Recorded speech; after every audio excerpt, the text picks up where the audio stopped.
The Chicagoland Cucumber Maki Index is running at $2.13, with the ingredients being 3 sheets of nori, half of a cucumber, and 1 cup of rice. This recipe is actually for 2 of us at $1.06 each, under the not so unique situation when we have to go to some sort of work happy hour and the food just absolutely sucked.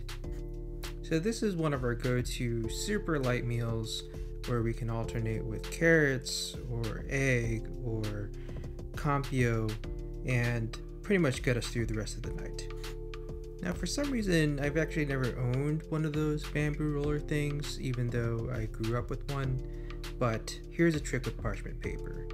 Just fold over a piece of parchment paper over the roll, use the flat side of the knife to press down on it, and then pull on the parchment paper, and therefore you get a nice tight maki.